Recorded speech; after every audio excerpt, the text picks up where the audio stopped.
falar em público, né? E aí eu me proponho a estar falando um pouco sobre o medo de falar em público e também alguma coisa sobre a apresentação de trabalhos científicos. Também estou desenvolvendo um projeto de pesquisa para o doutorado, então também estou analisando essas questões aí voltadas, relacionadas à pesquisa, né?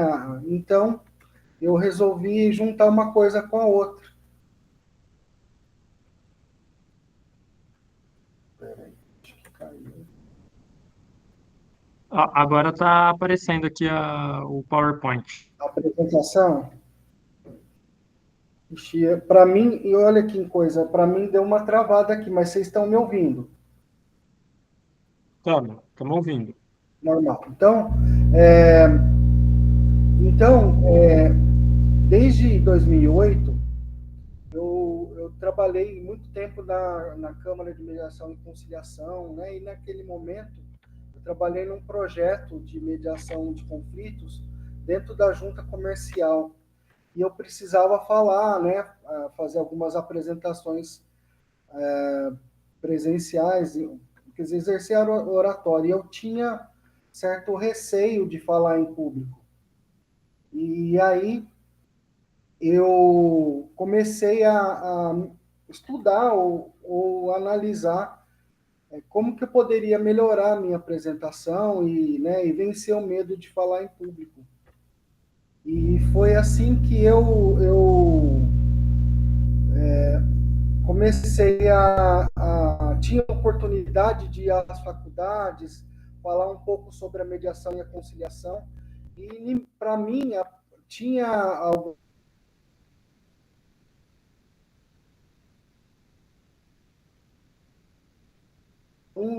eu tinha alguns eu também não estou vendo a apresentação aqui, por isso.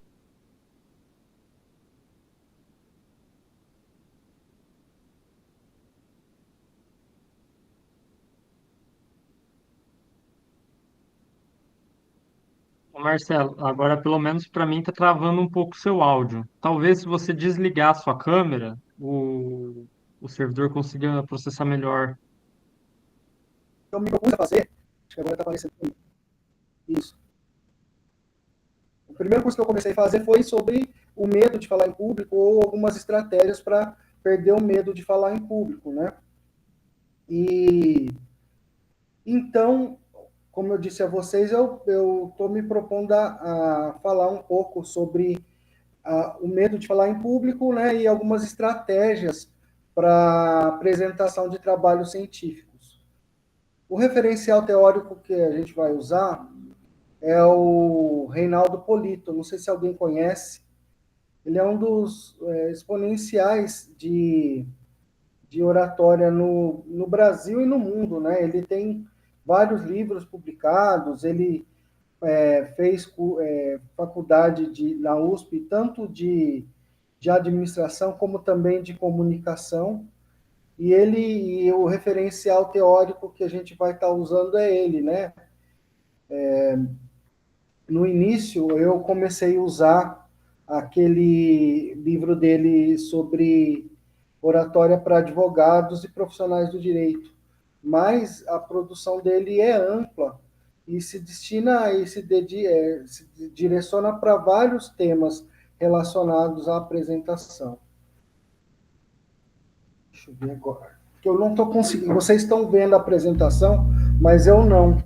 Deixa eu ver se eu consigo que apareça aqui. Acho que agora. Peraí. Agora sim. E também, então, tem alguns livros publicados, referencial no mundo sobre oratória, e aí também eu vou estar passando também alguns outros livros que eu acabei utilizando aqui, né? Entre o Corpo Fala, alguns livros de metodologia, o livro do Humberto Eco, também relacionado à metodologia do trabalho científico, Antônio Carlos Gil, enfim, e alguns outros com temas correlacionados, né? E aí, o que vem a ser comunicação? comunicação é algo que, desde já, gostaria de ressaltar que a comunicação é imanente ao ser humano, né? Todo mundo sabe se comunicar, todo mundo tem a capacidade de se comunicar. É algo que está relacionado com a nosso jeito de ser, a nossa capacidade biopsicossocial, né? Só que as pessoas têm medo de falar em público e elas acabam. Depois nós vamos estar tratando sobre isso, né?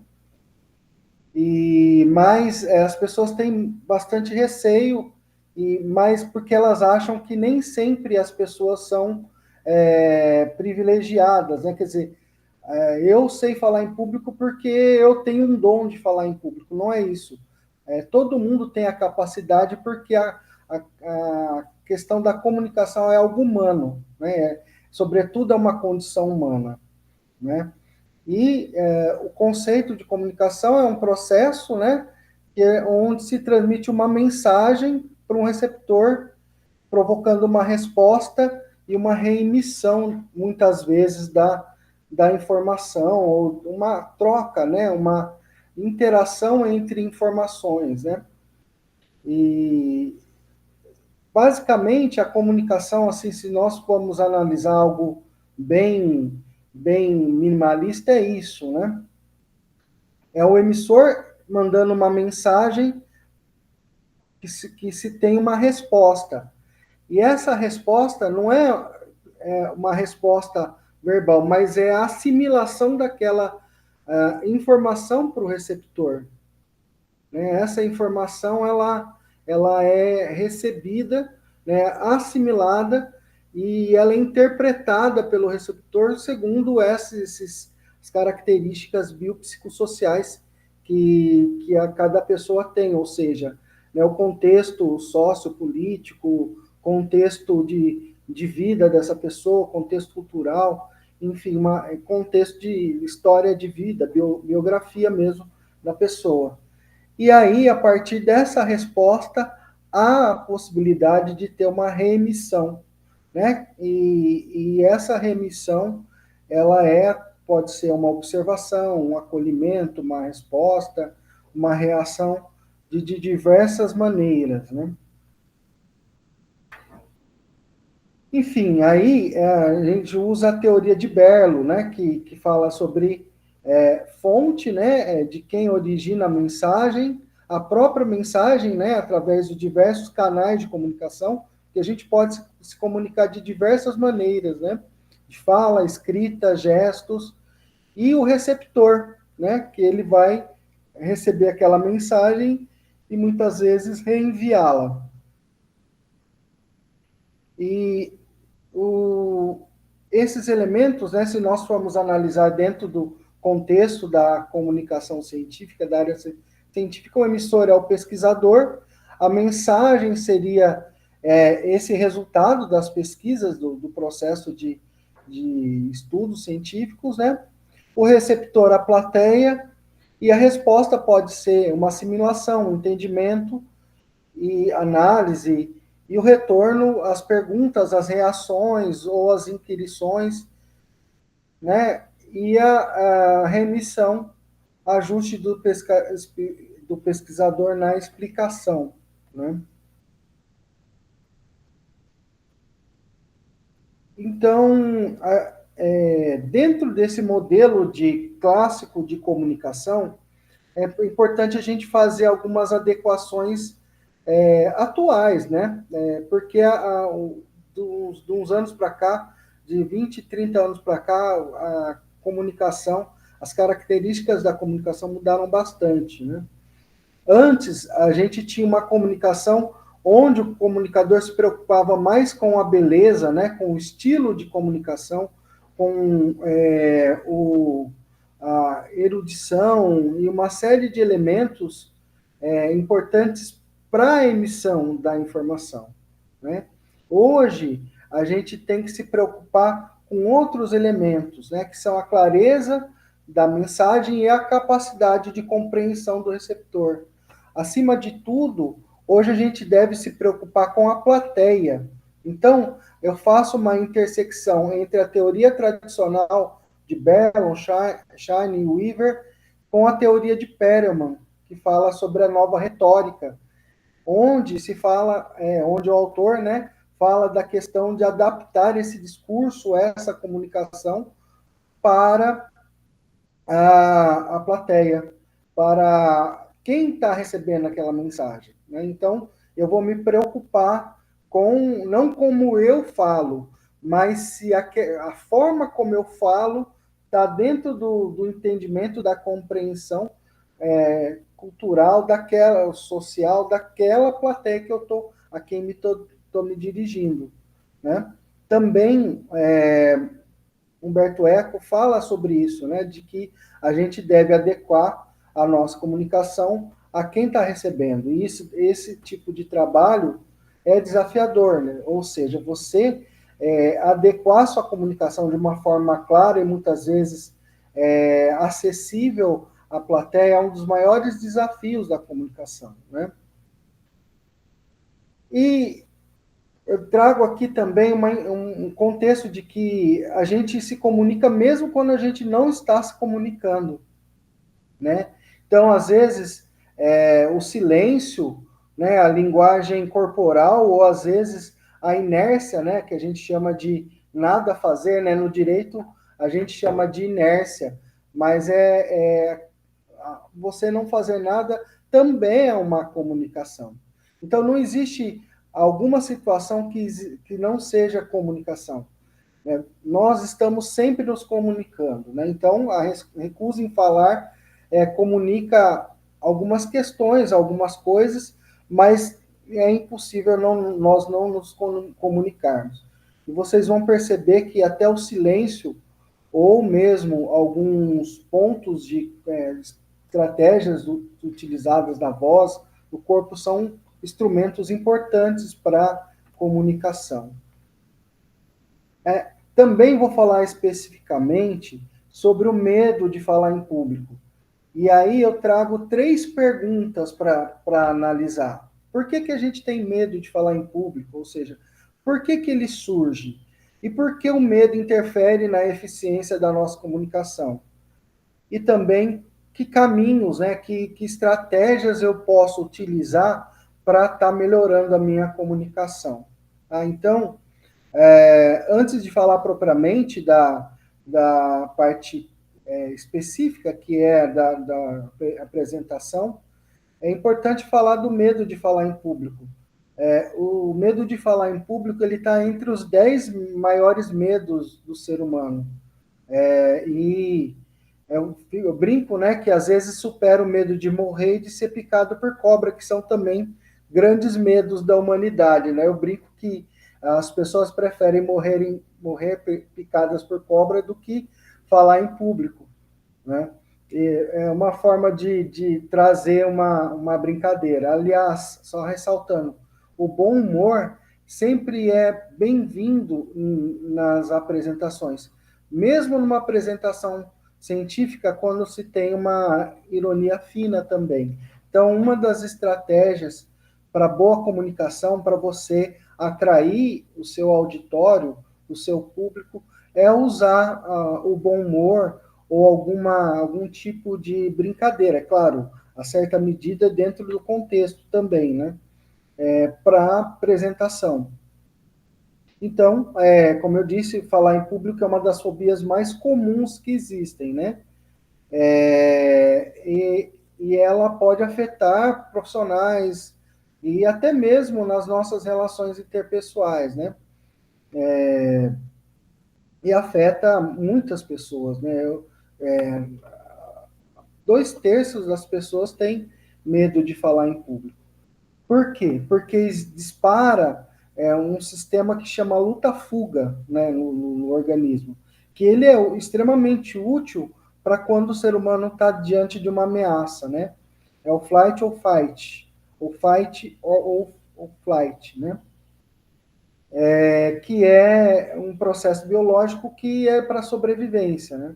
E aí dispara adrenalina e você acaba tendo processos biológicos quando não pode ter, né? Quando você tem um momento de comunicação, você começa a disparar alguns sinais de que você está ali tenso, que é a sudorese, que serve para você correr, né? Você resfriar o corpo diante daquela tensão, né? E hidratar o corpo, né? Você tem espasmos musculares, tremores, que indicam tensão e disposição para você correr, né? Você ali naquela situação de comunicação interpreta que existe uma ameaça, né? E aí você começa a falar muito rápido e começa a gaguejar, e aí isso, esse problema acontece. Para vocês terem uma ideia, o ser humano pensa 5 vezes mais rápido do que consegue falar, né? Então, os efeitos do corpo são aceleração cardíaca, respiração curta, tensão muscular, suor, branco, mental, enfim. E o cérebro interpreta como uma ameaça, ainda que ela não seja real, mas o cérebro cria um cenário aí de ameaça, né? E aí ela acaba. Qual que seriam as causas, né, desse medo, né, dessa situação de pavor de falar em público? E esse medo, ele vem muitas vezes da nossa até educação e da nossa formação, porque a gente tem um modelo extremamente repressor de educação, né? E esse medo e esse modelo de educação interfere depois no desenvolvimento das nossas atividades pessoais e profissionais. Algo que teria que ser extremamente natural, porque no nosso dia a dia nós nos comunicamos, né? É algo imanente à nossa atividade humana, passa a ser alguma coisa tensa e nada eficiente, né? Por conta de um medo de julgamento alheio, né? Por um estado, né? Uma interpretação de que nós temos que ser perfeccionistas, né? Acho que nós incorporamos um pouco essa questão da mecanização humana, né, que a pós-modernidade nos trouxe por conta da tecnologia. A gente tem que ser perfeito. E um dos segredos para a gente ter uma comunicação melhor, e para mim funcionou muito, foi lidar ou fletar com as nossas inseguranças e com as nossas fragilidades, nossos defeitos. Começar a rir de si mesmo, mesmo em algumas situações, né? E aí você saber lidar e saber que às vezes a cereja do bolo não é nem você ter uma comunicação perfeita, ideal, né? Mas ela ter uma comunicação que você às vezes tem algumas falhas ou imperfeições e que dentro delas, a partir delas, você consegue lidar ou improvisar ou trazer elementos diferentes que até descontraem ou nos mostra como humanos mesmo, né? Passa a se ter uma comunicação mais humanizada quando a gente começa a aceitar nossas imperfeições. Então, o medo é natural, né? E a gente pode, e ele vai sempre existir. O dia que não existir medo mais para se falar em público, significa que aquilo que você está fazendo deixou de ter sentido para você. O frio na barriga vai sempre existir, né? Então é preciso saber que o medo vai estar presente em todas as situações. O que a gente precisa é condicionar nosso cérebro e nossa ação para lidar com medo ou para conviver com ele, né? É aquela história, né? Você não precisa eliminar o medo, precisa aprender a agir mesmo com ele. Assim, se você está com medo, vai com medo mesmo, né? E saber que é muito mais valioso você ter uma comunicação imperfeita, porque ela passa uma situação de humanização, de humanidade, né? E ali você acaba tendo maiores resultados a partir do momento que você começa a lidar com a situação, acaba aprendendo a conviver com as nossas imperfeições e procurando dia a dia melhorar, aprimorar, né? E algumas dicas muito importantes para você lidar com essa questão do medo, né, de falar em público. Preparo, né? Você se preparar cada dia mais e é um processo de médio prazo, né? E é importante você treinar e usar das experiências cotidianas como laboratório. Sei, nos diversos ambientes onde a gente pode se comunicar, reunião de família, igreja, né? Nas cerimônias religiosas, enfim, em várias situações. Eu brinco até que ligando, atendendo o telefone, você pode ficar treinando oratória, né?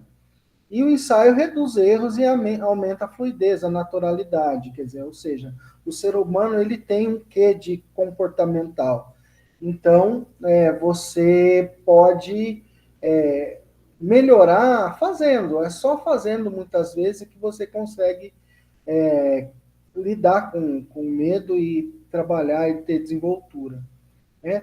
Ensaio, quer dizer, o espelho pode ser seu mesmo melhor amigo, né? Gravar, hoje é muito fácil, a tecnologia nos possibilita gravar a apresentação e também ter feedback de terceiras pessoas, de outras pessoas, para que eles possam te dar um feedback, né? De forma que você consiga ter um retorno de como você está se comunicando, o que você precisa melhorar, enfim. Né? Também utilizar técnicas de respiração e controle emocional. Né? Então, como tem bastante slide aqui, acho que não convém, mas fica como atividade em casa fazer as técnica 4-4-4, ou seja, inspirar, segurar 4 segundos e expirar 4 segundos. Isso é muito bom e eu costumo fazer antes de qualquer apresentação. Isso acaba ajudando muito, né, a reduzir aquela ansiedade antes de uma apresentação. Né? Ou mesmo você, né, diante do desenvolvimento da apresentação, você pode perder o fio da meada. Às vezes, uma pausa, né, uma respiração mais funda, você pode conseguir, né, dar tempo para o cérebro voltar na sua linha de raciocínio e retomar, né? Ou, na verdade, pode usar uma expressão assim, na verdade, o que eu gostaria de dizer é isso, né? De forma natural e você consegue, com esses tipos de linguagem, nessas figuras de linguagem, retomar seu raciocínio, né? E procurar fazer algum tipo de alongamento ou de prática para você não reduzir a tensão antes da apresentação, né? Importante também, né? Outra coisa que eu uso bastante isso mesmo para preparar a apresentação. Você projetar você mesmo falando, né? Com segurança, sucesso. Fazer uma indução mental, né? Da sua imagem. Falando com segurança, apresentando. Até mesmo eu uso isso para organizar a minha apresentação, não só para me dar segurança ou tranquilidade, mas para pensar numa organização, num roteiro de comunicação, né? E às vezes simular, às vezes você está num lugar, usar as cadeiras ou os amigos, né? Como público também, né? Aquilo que eu digo, quanto mais treino, melhor, né? Quanto mais você apresentar, mais natural ou mais tranquilo vai ser para você desenvolver a comunicação na oratória. Né? Focar na mensagem. O objetivo é você passar a informação. Se teve alguns deslizes, o objetivo é você atingir a compreensão do seu público. Lembra que a gente falou aqui no início, né, de Perelman, né, de você focar na plateia, né, se eles entenderam, compreenderam, se a mensagem chegou e a resposta foi satisfatória, quer dizer, aquela compreensão foi satisfatória, isso que importa, né? e conhecer o seu público, adaptar a linguagem, né? E erros acontecem, respire e continue. E a prática constante leva à confiança. E, além do medo, né, do lidar com medo de falar em público, a gente pode desenvolver, aprimorar alguns instrumentos. E por que eu falo aprimorar? Porque esses instrumentos já estão presentes dentro da nossa comunicação. Todo mundo tem esses instrumentos. O que precisa, muitas vezes, é um autoconhecimento. É você ter uma compreensão de quais são os seus estilos de comunicação, porque cada um tem individualmente um estilo de comunicação, uma característica que é só sua na comunicação. Cada um tem uma comunicação diferente. Então, é importante o autoconhecimento para o desenvolvimento da oratória é indispensável, né? Então, a comunicação, ela vai além das próprias palavras, né? A gente tem, nós desenvolvemos bastante a comunicação verbal, até mesmo atualmente por conta da tecnologia, o WhatsApp, é, a digitalidade, né? A gente acha que a comunicação verbal, né, vocabulário, né, usar o vocabulário é a mais importante. Mas, na realidade, ela não é uma das menos importantes para impactar a comunicação. Então, ela vai além das palavras. Né? Você pode mandar mensagens ou fazer mensagens sem abrir a boca, por exemplo. Né? Se eu fizer assim, ou assim, quer dizer, eu estou passando uma informação gestual, por exemplo, que muitas vezes se sobrepõe à comunicação verbal. Né?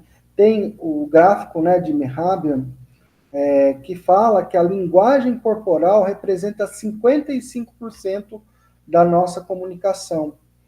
E a nossa entonação de voz, ela representa 38% da comunicação. E olha só, as palavras ou a comunicação verbal, só 7% do impacto da nossa comunicação. Percebe que a comunicação corporal é muito importante. Né? Ela é animal mesmo. Animal no sentido de que os animais mesmo, ela é subjacente ao nosso desenvolvimento da linguagem. Ela vem, por exemplo, se você vai interagir com um cachorro, com um gato, você não vai dialogar com ele, mas, né, alguns hoje já estão fazendo isso, mas a comunicação corporal, percebe a habilidade do animal ler a comunicação sua corporal, né? Ela prevalece em qualquer interação. Então a gente tem que cuidar dessa comunicação corporal. E também a tonalidade, a flexão da voz, o volume da voz, a intensidade da voz também. Os nossos pares, né, nossos cônjuges, namorados, são quem sabe disso, né? Por exemplo, ô amor, tá tudo bem? Ah, tá tudo bem. Não tá nada bem, quer dizer, a comunicação, a forma como você coloca as palavras, a flexão de voz, ela é importante também. Então, eu trago alguns instrumentos aqui, algumas informações importantes para a gente aprimorar essas ferramentas que a gente utiliza na comunicação. Né? A voz é um fator importantíssimo na comunicação, né? E então a gente tem que usar a voz a nosso favor. Nós precisamos melhorar ou aprimorar essa ferramenta tão importante.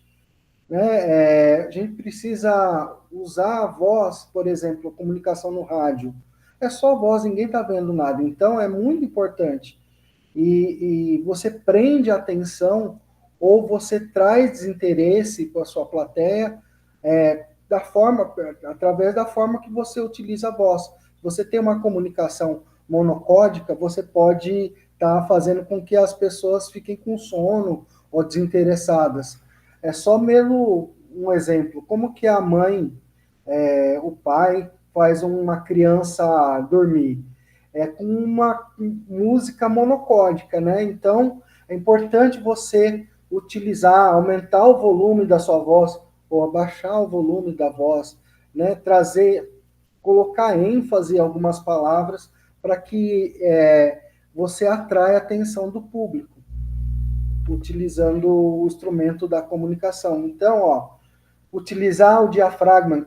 Muitas vezes a gente, principalmente professor ou quem usa muito a comunicação todos os dias, tem que fazer cirurgia de corda vocal, né? Por quê? Porque muitas vezes não usa o diafragma para comunicação, não sabe projetar a voz.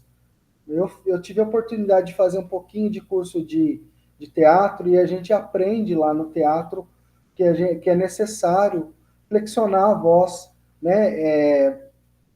Você projetar a voz. Então, usar, né? Às vezes usar um pezinho e fazer exercício em casa mesmo para você poder utilizar, flexionar o diafragma para poder dar potência à voz ou manipular a sua voz de uma forma mais adequada para boa comunicação. Pronunciar bem as palavras, por exemplo, usar aquele velho exercício do lápis na boca ajuda bastante, né?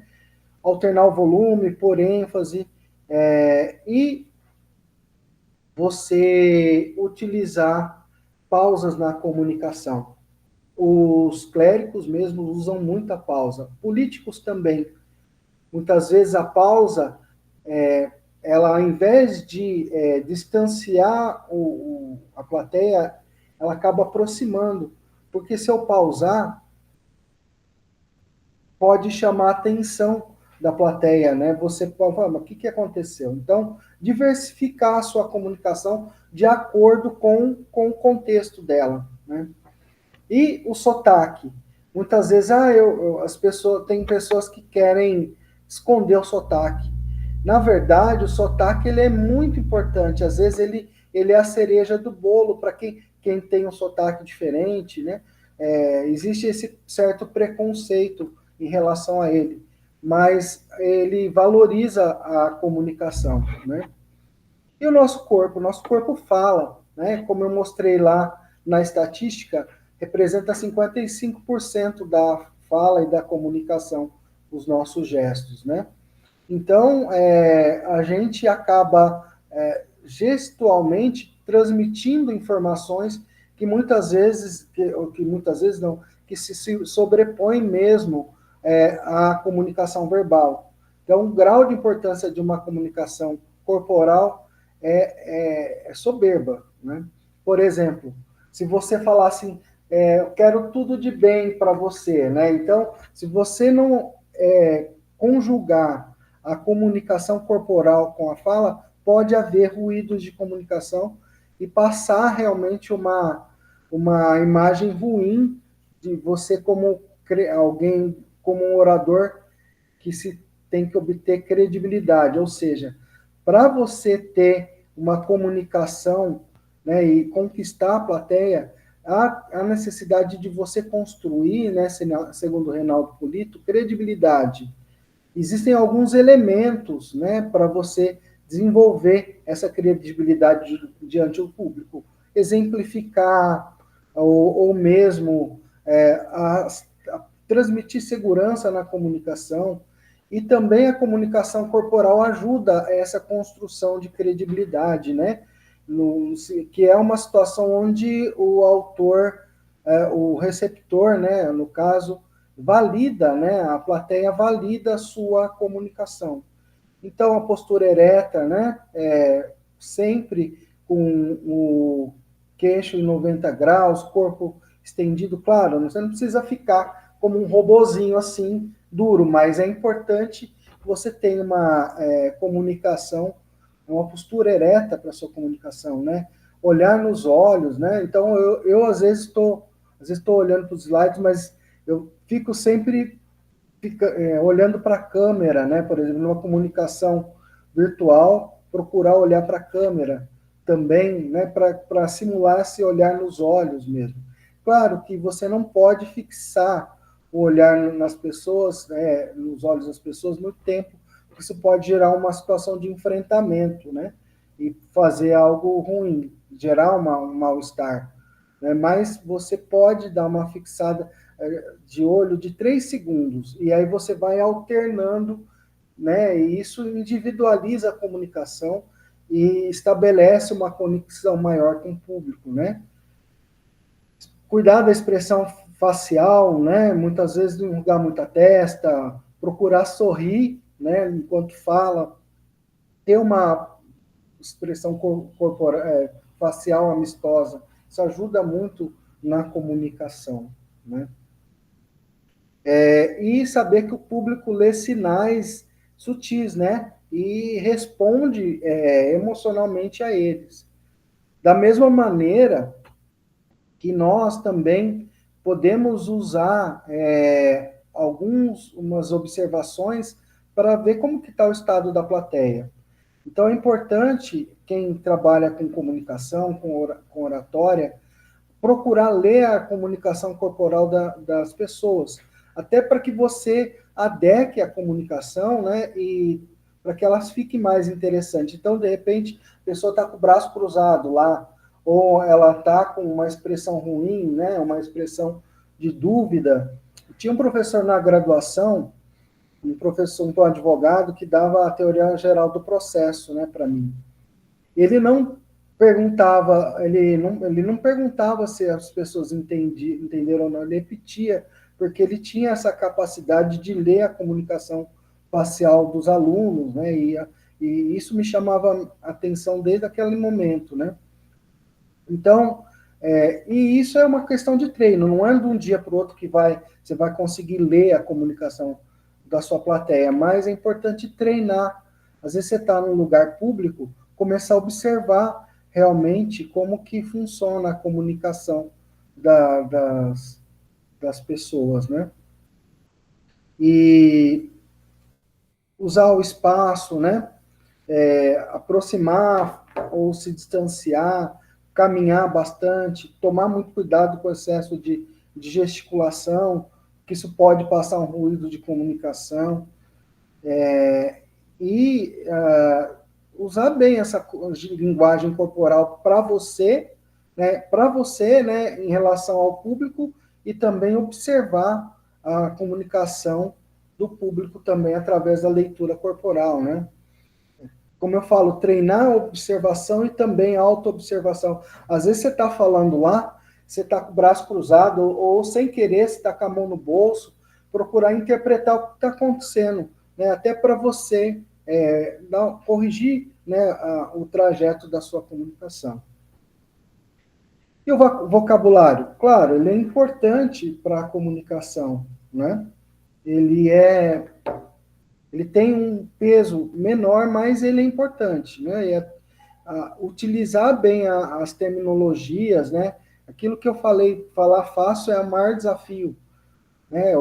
Até o Humberto Eco já falava, né? De você adequar a sua comunicação ao grau de entendimento ou a questão cultural daquele público ali que tem, né? Então, e sempre quando você tem públicos diversificados, procurar fazer com que você se direcione para aqueles que têm menos condição, menos entendimento, porque aí vai do menos para o mais, né? Ou seja, saber exatamente quem é seu público, procurar chegar um pouco antes no lugar da apresentação, ou chegar ou entrar antes, para que você consiga se concentrar e também dar uma olhada quem é seu público, quem está ali, enfim. Procurar ler as questões metatextuais ali do ambiente, ou do contexto ali do ambiente, né? Isso ajuda muito na hora da comunicação, às vezes cumprimentar as pessoas antes, até para, às vezes, entender quais são as expectativas dela e aí fazer uma adequação do seu projeto, né, de apresentação. Aliás, falando em projeto de comunicação, eu vou falar que um dos elementos mais importantes que a gente tem numa apresentação, científica ou não, é o planejamento das apresentações. Porque tudo pode acontecer. Primeira vez que eu me apresentei dei uma palestra, foi para uma semana jurídica na FAEF, em Garça. Deu um temporal e acabou a luz. E estava usando slide, enfim.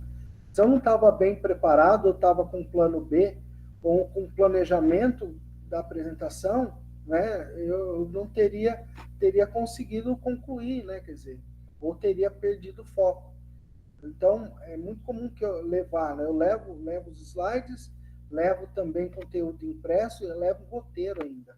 Ou seja, mesmo com a luz apagada lá, os equipamentos voltando a ligar, né, depois do sobressalto de uns 5, 10 minutos, eu já estava ali apresentando, então, quando ligou os equipamentos, foi só acompanhar o roteiro dos slides. Então, importante ter um planejamento, né? Até para organizar melhor, definir os objetivos previamente, né? Justificar as ideias. Eu gosto muito de observar os programas de auditório. Era muito, clássico, né, do programa do Faustão lá, que ele tinha uma papeletinha pequena. O Hulk também tem uma papeletinha pequena lá, e essa papeleta, ela serve como um roteiro e planejamento do programa. E por que que ela é pequenininha? Porque é muito mais fácil. Eu estou sem papel aqui, mas imagine uma folha A4 e você trêmula um pouco. Ela vai balançar. Agora, um papel pequenininho, além de ser mais discreto, ele também não vai mostrar eventual estado de tensão. Então, pequenos papéis, papeletinhas assim, ajudam muito, né? A famosa muleta, que é uma caneta, aqui também não estou com caneta, estou na sala de casa. Ah, um clips, pode ser um clips, sei lá, aqui, potinho aqui, assim, sei lá, de repente você tem uma caneta, isso ajuda a acalmar, você usar uma muleta, se você já não tem tanta, ainda não tem tanta desenvoltura, isso é importante, ninguém percebe, então é importante você usar uma muleta, alguma coisa que você possa segurar e te deixar mais tranquilo também, né? Então, a importância do roteiro faz com que a gente consiga lembrar, né? É importante deixar algumas palavras-chave ou deixar algumas frases meio pequenas que te ajudam a lembrar de algum elemento ou te ajuda a manter uma ordem, né? Uma coesão de informações, né? E garante essa início, meio e fim de uma forma bem organizada, bem estruturada. Então, o roteiro ou planejamento de apresentações, ele tem vários objetivos e você deve fazer alguns parâmetros, né? Quer dizer, calcular bastante o tempo da apresentação. Um dos maiores desafios que a gente tem na apresentação de uma palestra, fazer alguma apresentação, é a administração do tempo. Então, hoje, um dos maiores desafios, até para quem já tem uma certa experiência, é realmente calcular quanto tempo vai levar, né? Existe uma regra, não uma regra muito precisa, mas garantir ali uns 2, 3 minutos para cada slide. Estudos mostram que é mais ou menos a média de 2, 3, 4 minutos cada slide. Aí você tem uma ideia de quantidade de slides, né, que você possa estar utilizando, né? O que mais?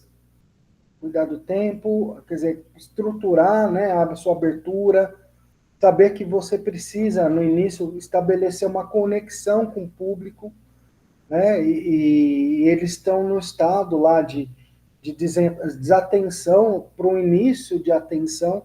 Então, de repente, uma conversa mais descontraída no início pode ajudar, né, você atrair a atenção do público, criar uma identidade ou um comprometimento com o público também, né? E aí trazer. É importante também fazer um roteiro, né, do que vai ser apresentado. como eu tive uns probleminhas aqui, acho que a gente não mostrou, né? Mas depois eu vou estar mostrando que eu fiz um sumáriozinho do que iria ser falado, até falar também de pausas, de como vai, né? Vai ter uma interrupção, vai ter um coffee, vai ter uma pausa de 10 minutos, momento para perguntas. Aliás, nesse caso, a gente vai fazer as perguntas ao final, né? Seu objetivo é usar frases curtas, né? Frases que com poucas palavras você consiga concentrar as ideias, né, de uma vez só, e ressaltar a importância, né, da comunicação ou da pesquisa, né, para fazer mesmo uma chamada jornalística, né, não fazer um estudo jornalístico, mas uma chamada jornalística para sua apresentação, né? E normalmente tem a regrinha do 6 por 6, né? 6 linhas por slide. Eu não costumo usar tanto, mas é importante você pôr o menos informação possível nos seus slides para que é, haja o privilégio seu, a sua informação. Não inverter, ou seja, a sua comunicação é mais importante do que o conteúdo que você traz, na maioria das vezes, né? E isso deve ser privilegiado para que a gente não possa ficar lendo também os slides, né? Enfim, e agora já falando um pouco mais da parte da apresentação científica, né? Eu trouxe aqui um roteiro clássico de apresentação de TCC, dissertação e tese. Tem um QR Code que depois vou estar mostrando para vocês, que tem outros tipos de apresentação e algumas orientações de roteiro para outros tipos de apresentação. Então, eu procurei trazer aqui o mais, né? O mais para depois oferecer o menos. Esse é o mais extenso, o mais completo. E aí, sabendo esse, vocês conseguem adequar os demais roteiros para diversas apresentações que tem na área científica, né? Nas apresentações de palestra, ou de painéis, ou enfim, banners, ou outras apresentações que possam existir. Então, uma abertura, né? Cumprimento da banca, o que mais? Quer dizer, contextualizar e dar importância ao tema, né? Traçar os objetivos, né? Os objetivos gerais, objetivos específicos, apresentar o referencial teórico, né?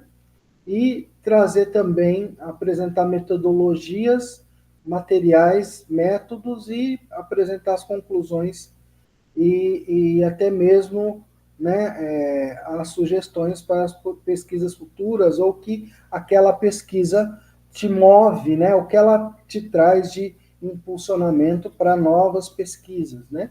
E, acima de tudo, os agradecimentos finais e, e é todo aquele trabalho de fechamento da apresentação. Normalmente, o que é fornecido, né, disponibilizado, são 30, 40 minutos. Normalmente 30 para você apresentar e, às vezes, uns 10 minutos mais para resposta de perguntas, né? Ou algumas considerações finais também. E aí, né, alguns pontos importantes, a introdução justificativa, né, aquilo que eu falei, destacar o problema central que levou você a pesquisar, né, apresentar algumas lacunas, né, dentro da contextualização teórica e aí direcionar qual o propósito da pesquisa a partir desses problemas, né. Então, dentro da introdução, como um projeto também, pontualmente você vai destacar quais os problemas, né? Quais as perguntas que você procurou pesquisar. E aí tem a justificativa, que é ressaltar a importância daquele estudo para a sociedade, para a comunidade científica, né? E mostrar a lacuna de conhecimento, e aí também conectar essas justificativas com as próprias os objetivos da pesquisa. Então, é importante sempre manter uma coesão entre problemas, justificativas e objetivos da pesquisa.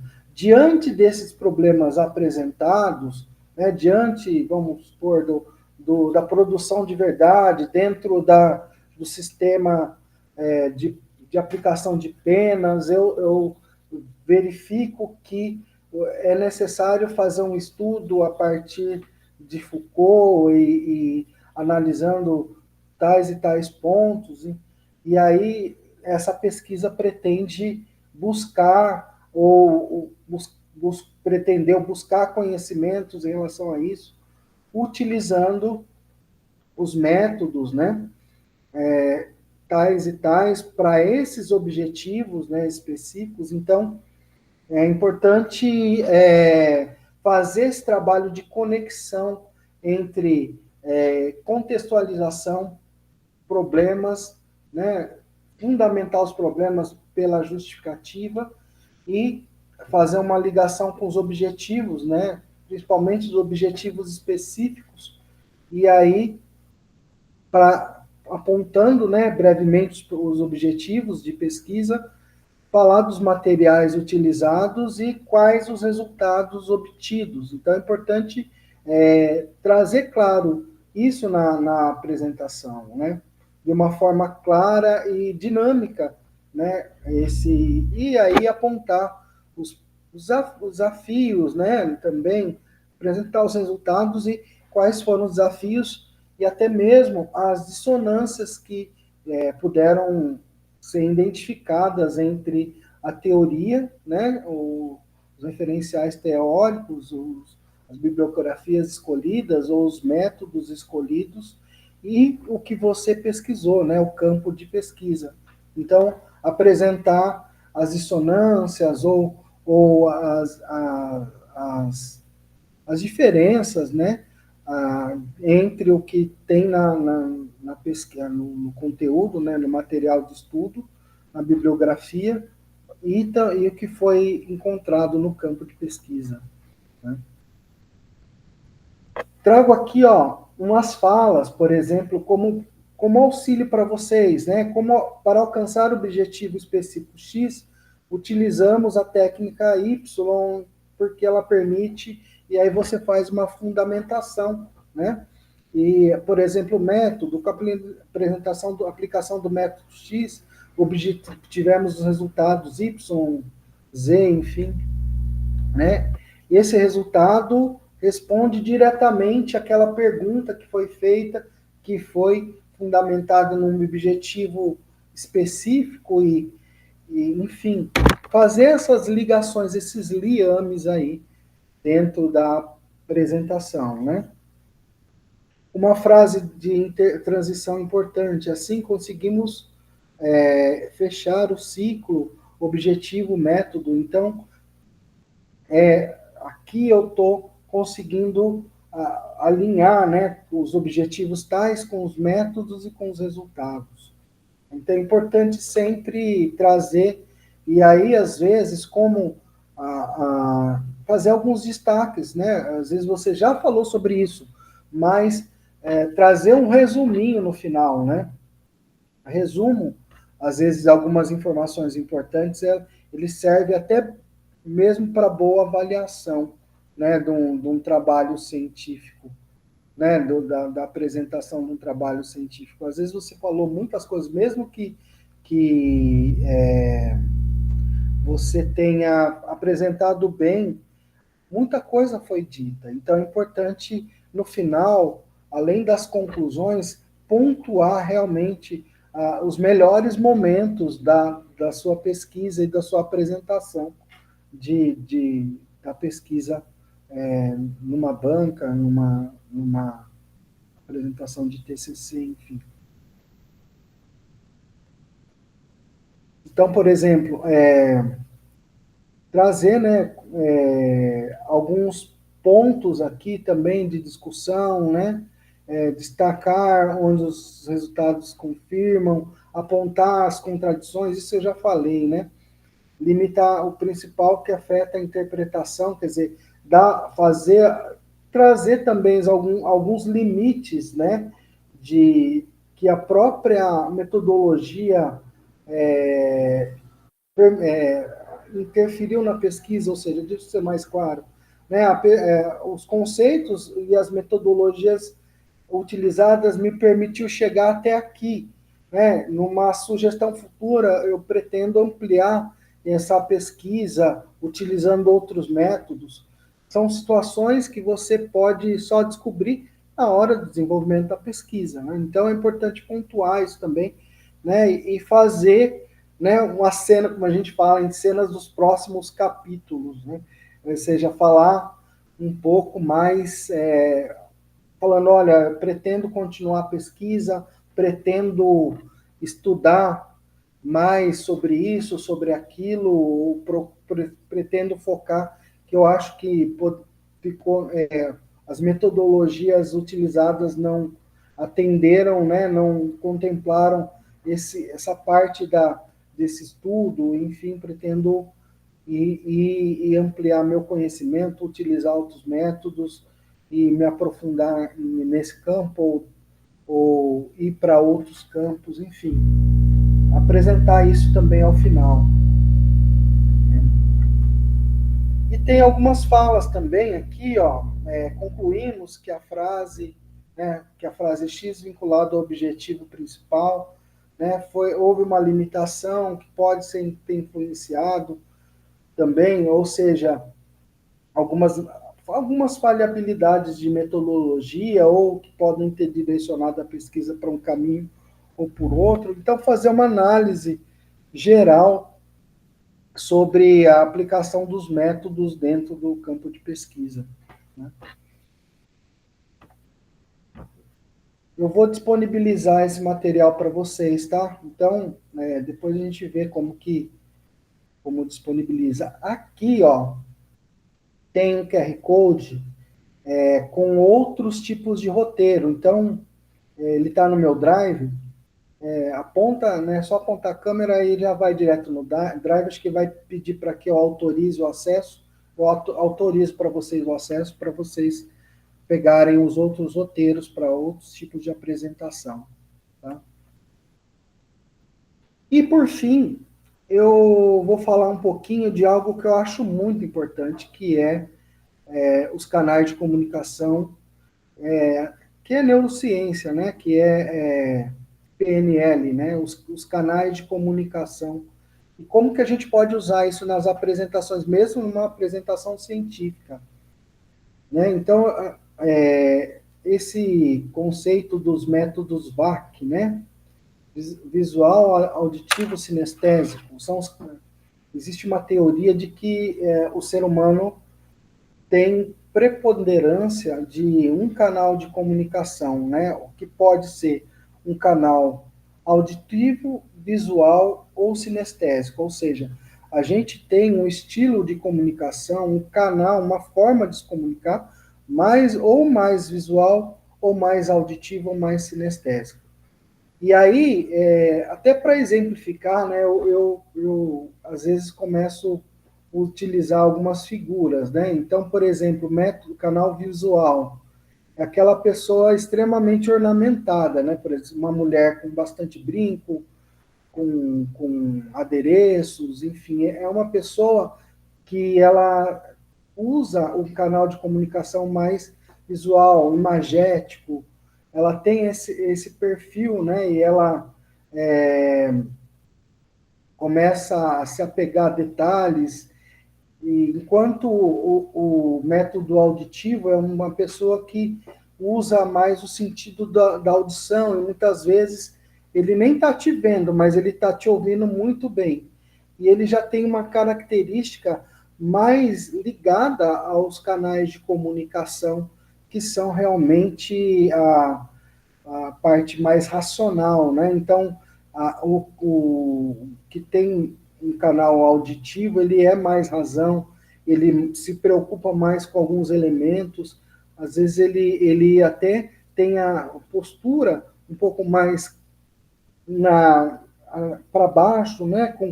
Na alinhada, onde ele às vezes se vira mesmo para ouvir melhor, quer dizer, então ele tem um gestual diferente, tem características de personalidade diferentes, e o sinestésico ele se apoia mais nas relações, né? Por exemplo, ele nunca vai lembrar seu nome, mas ele vai lembrar a experiência que teve com você. De repente, o fulano, eu não lembro o nome, mas aquele cara lá, que eu falo porque eu sou assim, né? Aquele cara lá que me cumprimentou, ou que me deu aquela dica, ou aquela pessoa, aquela moça que foi educada comigo, ou que foi mal educada comigo. Você não lembra o nome da pessoa, mas você lembra detalhadamente toda aquela experiência emocional que você teve da interação com ela, né? E o auditivo fala menos, se apega mais a detalhe, não, aquela pessoa lá que, fulano de tal, com 10 anos de idade, 15 anos de idade, 20 anos de idade, que falou precisamente isso ou aquilo, né? Então, eu trouxe aqui algumas características do auditivo visual. Então, por exemplo, eu falei algumas, né? Precisos em horários e regras.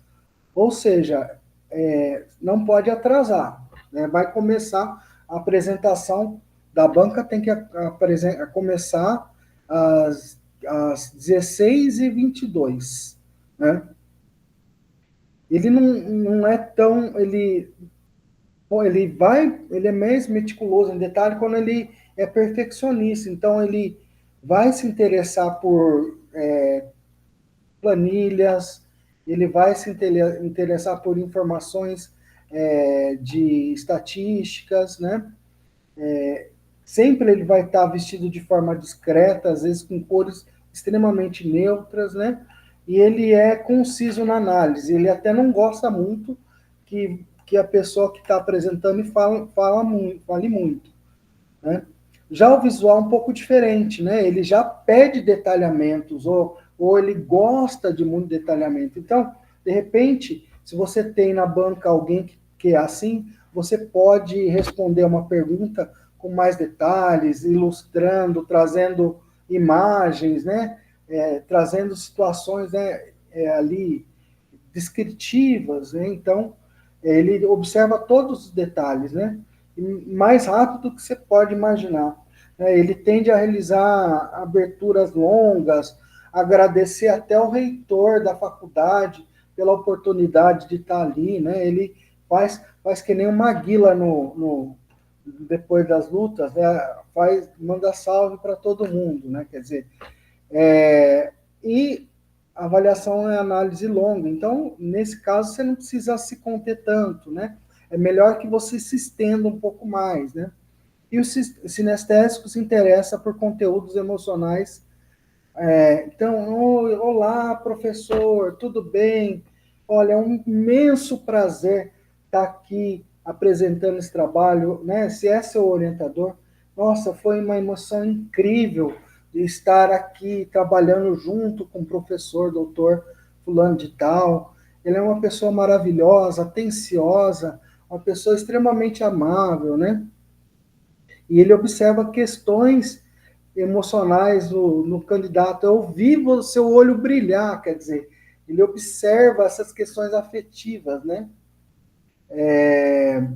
Que mais, né? Ele não é muito, às vezes pode não ser muito organizado no desenvolvimento da banca. Agora, para perguntas, né? Então fica meio assim, é preciso que alguém ajude, ou você mesmo ajude o desenvolvimento, né?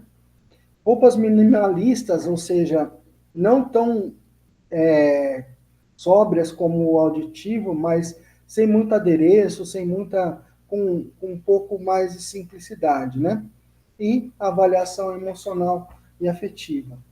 Por que perder tempo com essas características? Porque justamente isso faz muita diferença mesmo na, na apresentação, né? Porque você trabalha o inconsciente, coisas que podem fazer com que você tenha um êxito a mais na sua apresentação ali, né? Você possa atingir melhor, como se comunicar melhor com o seu público. E se você tiver um pouquinho de treino, não precisa muito, você consegue observar a essas características rapidamente e modelar a sua comunicação de acordo com o perfil de comunicação de quem está ali recebendo, né, o receptor dessa informação, né? Então, eu acho muito importante. Eu tenho aqui, depois eu vou disponibilizar para vocês um teste de canal de comunicação. Não sei se vocês já chegaram a fazer algum teste desse. Eu costumo aplicar nos meus cursos de oratória para o pessoal conhecer mesmo qual o seu estilo de comunicação, que isso facilita você se autocompreendendo, você consegue depois ler melhor os estilos de comunicação dos outros a partir do que você não é, né? Do que eu sou assim, minhas características são assim, ele é assim, mas os outros são diferentes, e aí ajuda um pouco nessa melhor compreensão, né, de como que são os canais de comunicação. E é o fim. Por fim, achei que ia levar mais tempo para a apresentação até, mas acho que foi num tempo bom, 40 slides. Eu vou disponibilizar e aí fica como esteio de informação para vocês. E, por final, eu deixo aqui meus contatos, né? Deixo o meu Instagram e meu e-mail, e deixo uma frase que é minha mesmo. Olha só que ousadia, né? Eu não trazer a frase de alguém, trazer uma frase minha, né? Mas na hora que eu estava fazendo os slides, eu fiquei também fazendo um filme na minha cabeça, assim, né? Lembrando das apresentações que eu fiz. Logo uma das primeiras que eu fiz, eu fazia curso de PNL, curso de coaching também fiz, né? E eu fiz uma palestra sobre oratória para o pessoal do coaching, né? E eu costumava falar isso, né? Que a comunicação e oratória é um ato de doação social, né? De tudo de melhor que possuímos.